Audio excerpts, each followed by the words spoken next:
દાહોદમાં વાવાઝોડું અને કમોસમી વરસાદથી ભારે ખેડૂતોના પાકને નુકસાન થયું। અનેક જગ્યાએ વૃક્ષો ધરાશાયી થયા તો જિલ્લામાં બસો ઉપરાંત વીજપોલ પડી જવાની ઘટના તેમજ કેબલ તૂટી પડવાની ઘટના બની।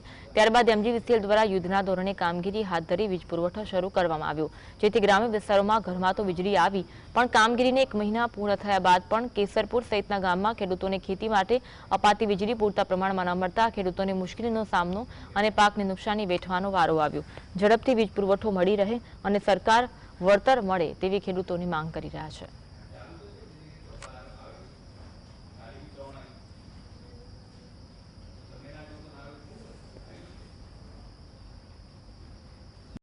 જે અમારા કેસરપુર ગામ છે, આજુબાજુના દરેક ગામડાની અંદર જે આજે 1 મહિના પહેલાં જે મોટું વાવાઝોડું આવ્યું હતું ત્યારબાદ ત્યારથી લાઇટ બંધ છે અને થાંભલા પડી ગયા તા પછી રિપેર કર્યા છે, પણ આજ દિન સુધી MGVCL વાળા 3 ફેઝનું જે ખેતી લાયક લાઇટ છે એ આપ્યું નથી।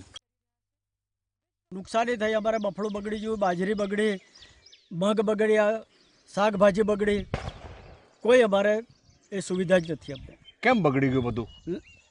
આ લાઇટને અભાવે એટલે લાઇટ નથી આવતી અમારે।